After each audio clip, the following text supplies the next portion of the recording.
Olá, queridos alunos da sexta série da EJA, sou a professora Elizabeth e vou falar um pouquinho aí da atividade, sobre a atividade 5 e 6 de História. Vamos lá. O tema é a fundação da Vila de São Vicente, os primeiros engenhos e sociedade açucareira.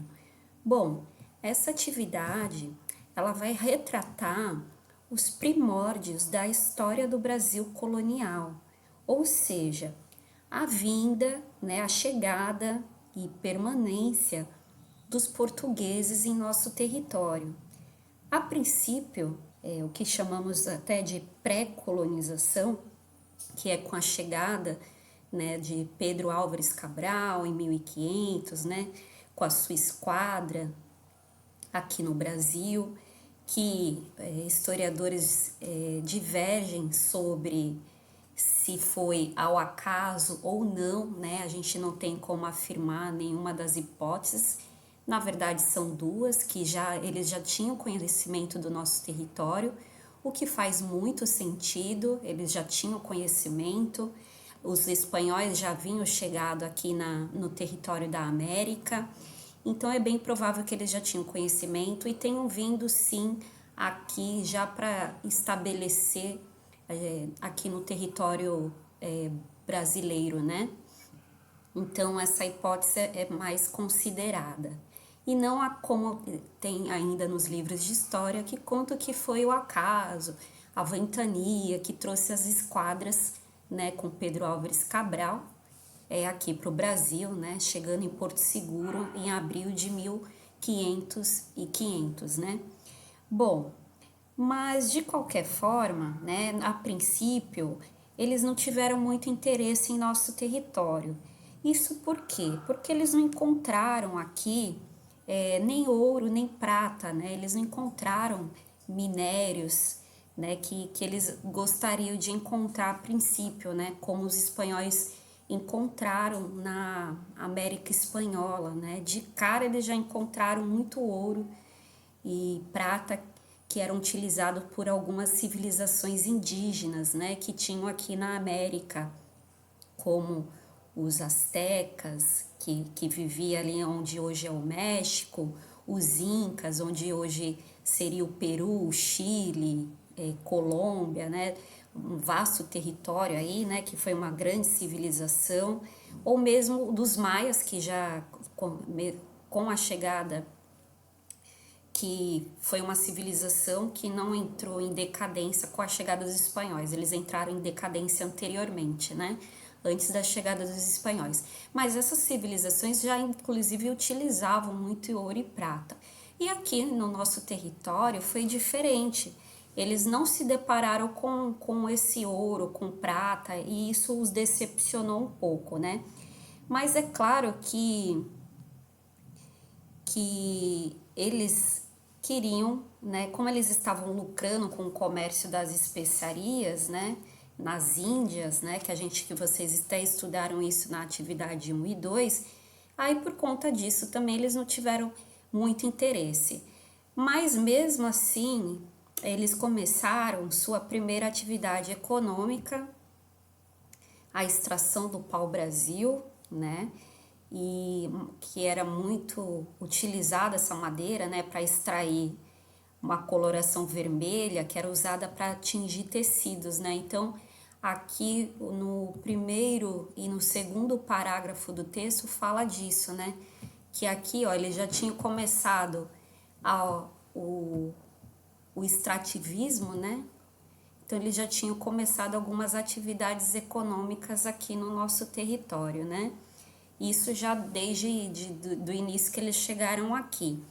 Mas, assim, uma colonização de fato, assim, de colonizar, de vir com o interesse de povoar e de dominar mesmo, fixar, assim, o seu domínio português aqui no nosso território, isso só vai acontecer por volta de 1530, com a vinda, de um nobre português chamado Martim Afonso de Souza. Vai vir em meados de 1530 e E ele vai vir já com essa intenção, né, de,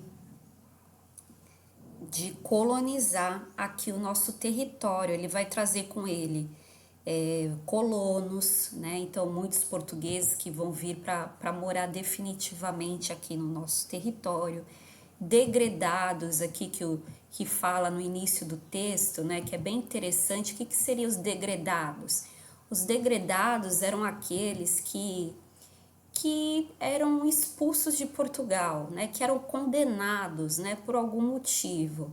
Né? Então, esses condenados pela justiça, né, portuguesa na época, muitos deles recebiam a pena de vir para suas colônias. Né? Então, muitos degredados. Os condenados que lá em Portugal, eles vinham como um castigo, né, aqui para o Brasil.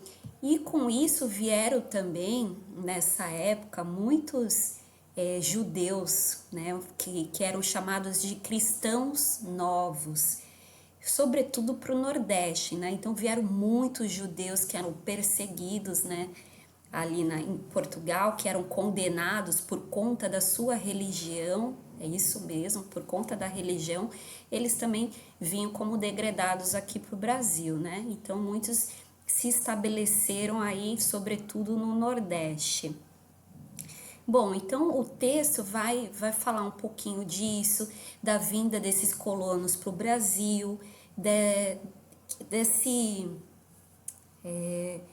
estranhamento que os colonos vão sentir aqui por conta do clima, e vai retratar aqui, né, nesse trecho, sobretudo, por conta do clima, esse estranhamento com os costumes para os olhos dos europeus nada morais, né, os costumes indígenas, dos nativos que aqui viviam, né, e também conta, né, a história que é bem bacana, de João Ramalho, né, um português que veio lá por volta de 1508, que era casado, né, ele era casado com a filha de um cacique, né, com uma filha de um nativo, do cacique Tibiriçá.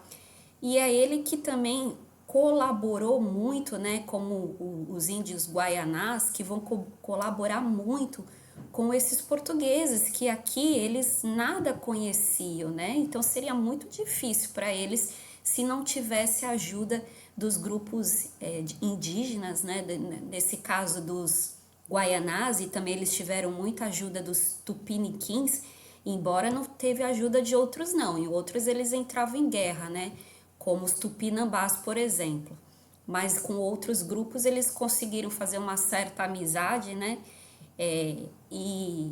Nesse caso, por isso que eles vão ter sucesso, né?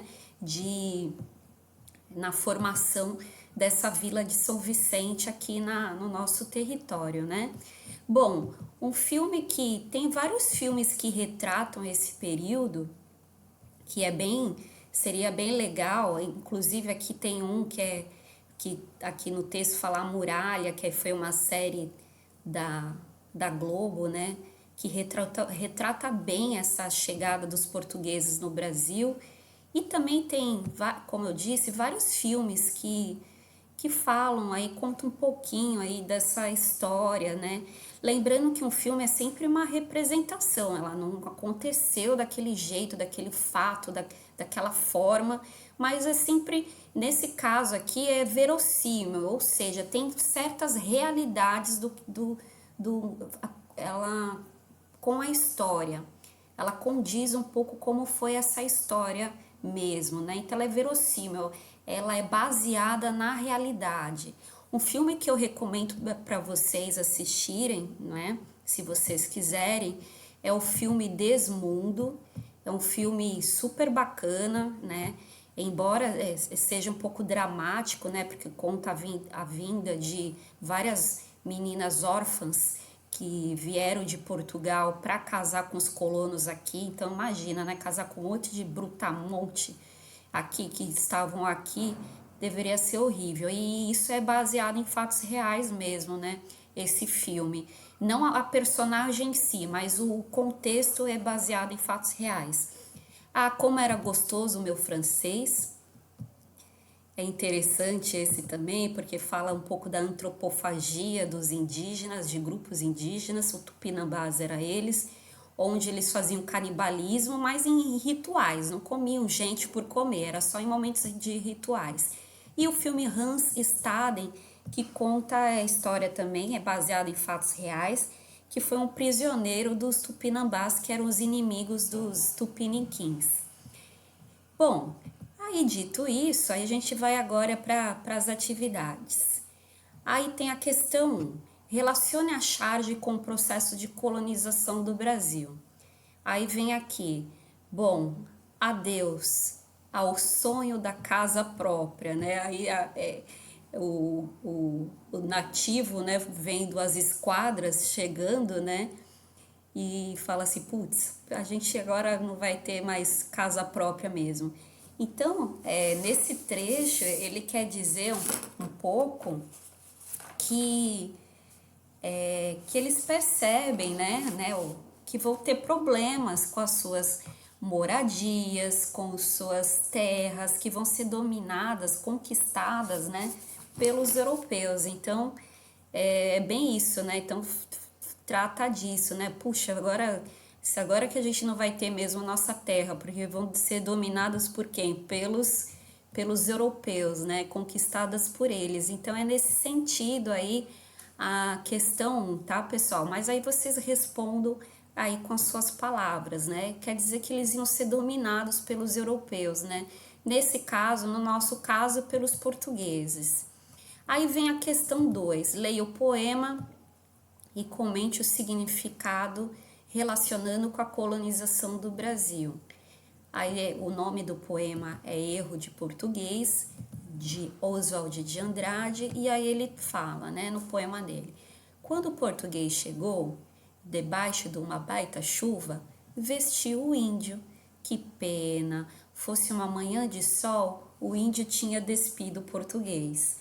Bom, é muito legal esse poema, porque ele comenta, né, ele trata das diferenças culturais entre os portugueses, né, e os indígenas, e coloca que haverá uma influência europeia no modo de vida dos povos indígenas, né, no seu modo de vestir, no seu modo de pensar, nas suas crenças religiosas, tudo isso vai ter influência do europeu, né? Então, que pena, né?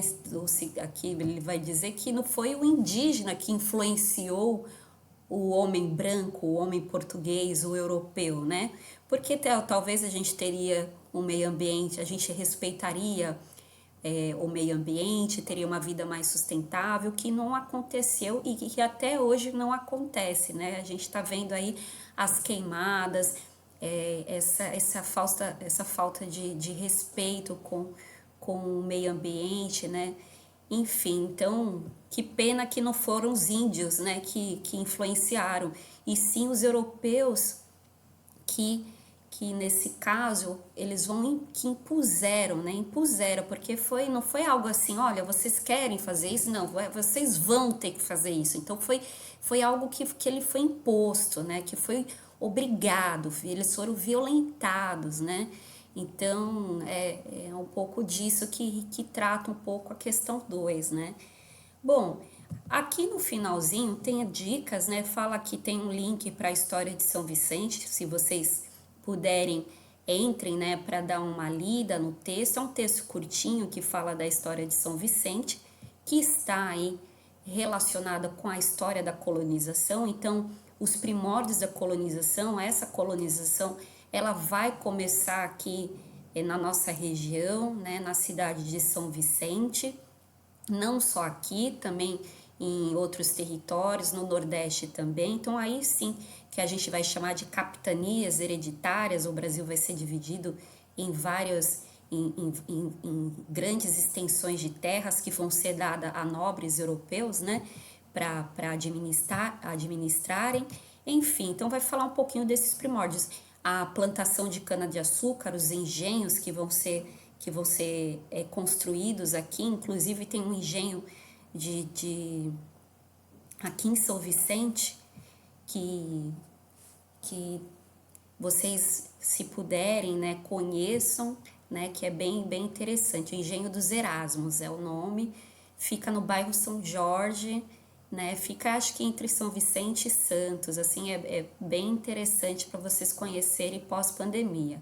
E a outra dica que eu deixo aqui para vocês, além de filmes, é o vídeo feito pelo professor Rafael.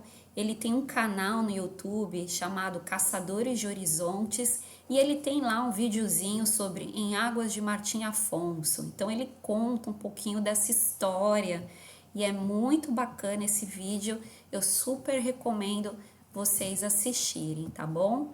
Então por hoje é isso e até a próxima atividade. Um abraço em todos vocês.